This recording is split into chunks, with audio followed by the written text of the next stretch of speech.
sa akin. Oo, hindi siya yung sabi Malapit magsaselos. ka sa mga babaeng... Malapit ako sa mga Kaibigan. babae. Parang Para feeling tabi ko, ng bilo. hindi kasi, meron akong issue sa mga lalaki na naging kaibigan ko eh. Mm. Sa huli hindi nagiging okay. Parang sa huli ay hindi pala tutulong yung kaibigan. Eh, paano yung Jose at yung Belgian? Ay, mga plastic yung mga yan. Oo. Hindi, joke lang. Si Jose tsaka si Belon talaga. Oo. Yan, natiwalaan mo sila. Si Jose tsaka si Belon hindi ko iiwanan yan. Oo. So, kahit magkakasakit ako. Na-test yung friendship nyo din. Oo, kahit na pag nagkakasakit ako, talagang concern sila sa akin. So ngayon na sa inyong magkakaibigan, ikaw yung umaangat. Hindi naman natin maipagkakaila yun. Umaangat. Malit pa rin ako hanggang ngayon.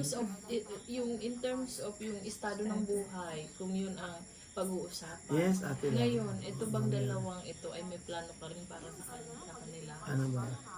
Oo. Ngayong umaangat ka Anong na plano? yung estado ng buhay mo. Yung alam mo yung dalawa mong kaibigan ay nandito pa sa laylayan. Nakalayan na kahirap. Andito na pa sa laylayan. Oo. May plano ka bang isama sila sa iyong pag-angat?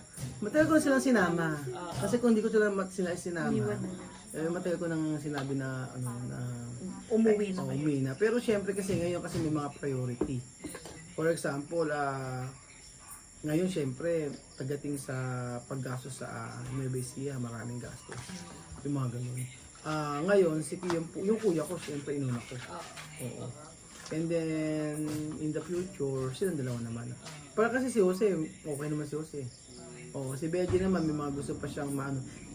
Si Benji, marami na kabibigay kay Benji. Tsaka kay Jose. Kaya lang, ewan ko saan nila dinadala. Ba't di mo ito yung asawa mo kung sila dinadala? Wala na akong pakialam. Wala na ako kailan to. Ang importante, ang asawa ko hindi nagkukulang sa amin. Hindi naman nagkukulang. Hindi. Kulang na kulang. Hindi. Hindi naman. Hindi. Yun ang importante. Actually, sinasabi ako siya ganun dyan. Ah. Sabi ko, magkano pinapadala mo? Sinasabi ko talaga. Ah. Sakto ba yun? Sapat ba yan? Ganun. Pero lagi ako ang totoo, lagi ako nakabackup sa kanilang dalawa. Sa totoo lang. Kasi sa Cinco Pilipinos, walang sinasahod talaga. Walang sinasahod ng Cinco Pilipinos. Kung pagbabasihan, baka kulang na, kahit sa kanila kulang ba yun. Pero nakabackup ako sa kanila. Kaya gumawa ko ng paraan sa construction. Everyday may sahod sila. So, thank you. Eh di wow. Tulog at Hanggang kailan mo ba pagtitiisan ang dalawang to? Pagkitisan, ang tanong yata, hanggang kailan nila ako pagkitisan? Parang baliktad. Parang mas tama ganun yan. ba? Oo. Paano mo nasabing hanggang kailan ka pagtitiisan? Bakit baliktad? Hindi kasi ako laging tinutuyo eh. Ako laging. Pero, Malagi ako kasi ako ang laging nagagalit. Akala ko. No. Hindi ako laging galit. Ako ang laging nagagalit sa kanya. wait to his defense naman kasi. Madami, kasi yun nga lagi ko sinasabi sa kanya. Madami kasing tumatakbo sa utak niya. Marami siyang mga bagay na iniisip. Kaya ganun talaga. Oo. Hindi naman yun talaga. Kaya Siyempre, pag alam mo, yung dapat na mga nakapalibot sa iyo talaga, yung mga taong naiintindihan ka sa lahat ng bagay. Kasi sa lahat ba naman ang dinadala mo? Yung... Si Bel, yung pagka, at saka si Jose, pagka nagagalit ako. Tahimik lang sila. Tahimik lang sila, tapos mami, alam na, kilala na ako, okay na ako sa kanila. Pero kasi pinipilit kong baguhin sa sarili ko, yung pagkasalita ng masakit. Masakit kasi kung magsalita. Lalo na kapag alam mo yung, maano kasi ko eh. tuwid ang dila talaga. Oo, tuwid ako. Tapos, tuwid ang dila ako. Lalo sasabihin ko nito. For example, alam mo dapat yung priority mo. Alam mo dapat kung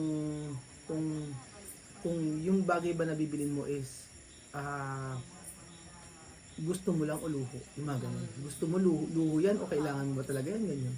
Doon ako na sa kakibed. Okay naman. Okay yung naman ganun. na pagsabihin. Kailangan din naman nila makarinig ng gano'n. O kasi sabi ko, yung sasahurin mo yung buwan. Yan ba yan yung bibilin mo na yan ganyan kamahal. Tingin mo ba hanggang kailan lalo paggamit ng credit card. O di ba? Ang iniisip pag gagawin ko, mantik mo mabayaran ko naman ganyan. Paano ka ako pagkaala ng sasahurin? Paano mo yung responsibility mo? May pamilya ko. Yung mga Sa palagay mo ba natututo naman? okay. Paano gagawin? Kahit naman sabihin mong laging always Nasa kanila set naman within yun, your oo. limits. Sa kanila. Lalaki na sila. Ano naman yan eh. Ang pagkaiba kasi namin sa amin dalawa, siya kasi sobrang ini-enjoy niya lang niya. Ini-enjoy lang niya. Pero kasi ako yung lagi nasa future yung iniisip ko. Maigi na rin naman yun na mayroong nagpaparemind sa kanya. Tama Hindi man yan. siya makinig, at least mayroong nagsabi sa kanya. Wala siyang sisisihin. Pagdating ng panahon na nag-fail siya sa buhay niya, wala siyang sisisihin kasi hindi mo ko sinabihan na ganito pala dapat. So yun, nasa kanya na rin yung kung susunod siya o hindi. O ano pa tanong So mo? ngayon, ang tanong ko, kapag ba nakapagbitaw ka ng salita na alam mo nakasakit ka ng damdamin sa person, ina-admit mo ba yung pagkakamali mo? Ikaw ba? Oo. Ikaw, Dok. Pero oo. Halimbawa, yung nurse, nasabihan mo ng... Ay, oo, alam ko yan. Oo. May times Na-hurt- kasi na na-hurt mo siya. talagang pag yung, especially kunyari ang pasyente na sa bingit ng kamatayan. Tapos yung, medyo doon madalas kasi makuha yung inis ko.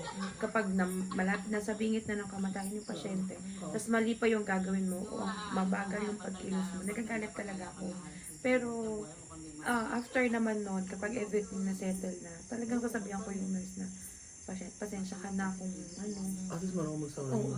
oo, kahit ano yun yung mga, nagsasorry talaga ako. Minsan, ang nangyayari pa nga, parang wala lang sa kanila, tapos, Normal, parang oo. normal na rin. Hindi naman normal, pero parang naiintindihan nila kung saan, where am I coming from. Ikaw, Ano tanong mo? nagsusorry ka ba? Yun nga, nagsasorry ka ba pag nag-away ka? Before hindi. Ayun. Pero inaral ko sa sarili ko na hindi kasi parang inaral ko sa sarili ko na dapat mag-sorry. Especially pagka may nasabi ko hindi maganda. Sorry ako. Pero pinaparealize mo pa rin na nagawa mo yun kasi ganito. Yung nag-explain ka pa rin na Hindi na. hindi na, Hindi na. sorry Hindi lang, na. Oo, sorry na ako. Sorry sa mga nagawa ko. Sorry sa mga nasabi ko hindi maganda. Hindi, Yun lang. hindi ka na nagde-defend. Hindi, kasi hindi na. I-accept or hindi, ano magawa ko na. Pero sa amin kasi, kagaya ni Bedin sa kanina kasi, pagka for example paano explain? For example, kunyari si Jose, si Jose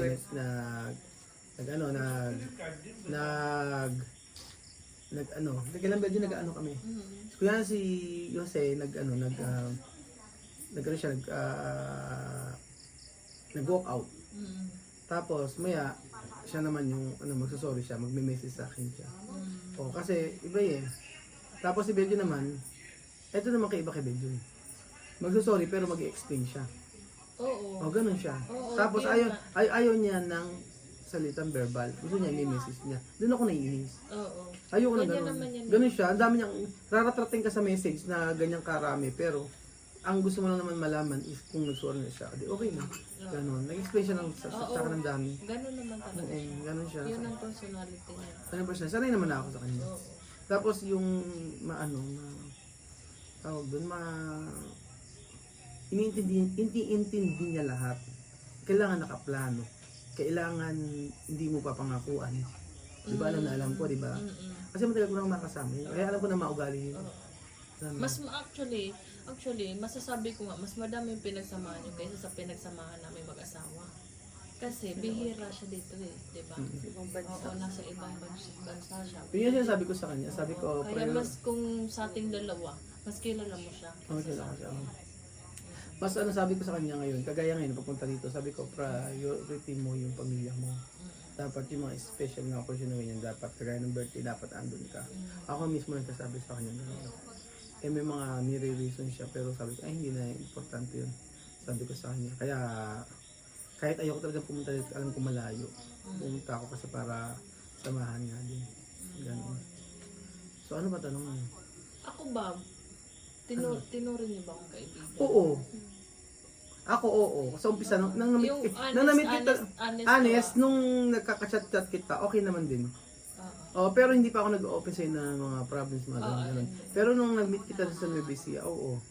Nagustuhan mo Nagustuhan. na. Kahit nga yung asawa ko, di ba, nagustuhan ka? Oo. Mm. Sa palagay mo, bakit? Ikaw muna. Bukod sa Bukod sa pimples. Bukod sa pimples niya, kasi tayo walking Hindi Bukod kasi sa diba- pagiging pangit ko, ano ba? Masyado ka. Sa'yo nang galing yun. Saan nagaling yan? Oo na rin Hindi yun. kami inaano. Parehas lang naman, oo. Isa-isahin nyo na para isang laban na lang din. No? Isang sakitan lang. Isang sakitan lang din naman, oo. Masakit na eh. Kanina pa kayo, di ba? Oo. Ano ba, ano? Matagal pa ba? Ano ba yan? Ano ba tanong? Hindi, kasi di ba parang ang nangyari nung time na yun, masakit yung tiyan mo. Sobrang namimilipit ka sa sakit yung Oo, tiyan mo. oo. doon. Tapos Doon nagka-message kami. Pero teka, di ba? Kaya tayo nagkausap-usap ni Ate Mente Dulo, gumawa ng group chat. Hindi ako. Tayo muna yata. Tayo yata. O, kinonek ko kayo. Kaya naging close Oo. tayong lahat. Tayong 5.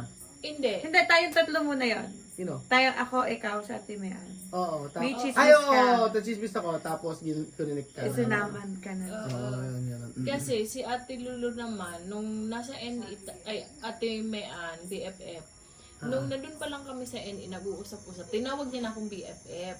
Eh si, knowing BFF Mean, very picky siya sa friend. Ayaw niya, di ba? Ako sabi sa kanya. Sabi ko, i-friend mo si din. Sabi ko sa kanya. Ah, Oo, sabi ko sa parang kanya. gano'n na. Oo, sabi ko, i-friend mo sa okay yun. Okay, ako yun.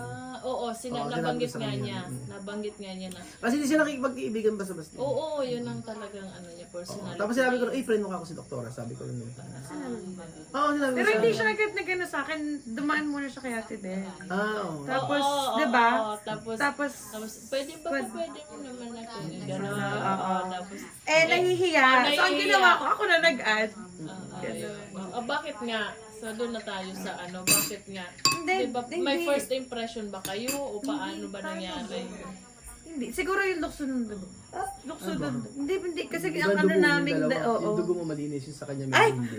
O yung kulay ko lang ang medyo hindi malinis at saka yung mukha ko. Hindi okay yung dugo mo. Alam mo bakit? Kasi may mga tumutubos sa'yo ganyan eh. Sabi ng Perfect! kapatid ko ganyan. Ang tangkad mo, Ruel. Perfect! Oo, sobrang tangkad mo. Hindi ko alam kung At paano saka ka may ganito. abs ka. Ano? Oo, ang ganda. Oo, daming... Alam mo, kumikinis ka na ngayon. Ano nangyari? Yung lightning. Pero actually, Ano sila? wala namang problema kasi yung second floor, nakasalalay. Ang pogi mo talaga, sobrang. At saka yung ilo mo, ang ganda. Barbie lang semento kailangan sa taas tsaka hollow blocks. O, doon na nga! Kasi, tagal naman. O, doon Ano na. ba? Ang napakarami na natin. Diyos ko, parang ano na to. Ay, gagawin natin part 1, part 2 ito eh. O, doon na. Okay, gawin ng part 1 and part 2. Tingin mo to ha. Pahatiin pa ba? Oo, Oo, okay. parang-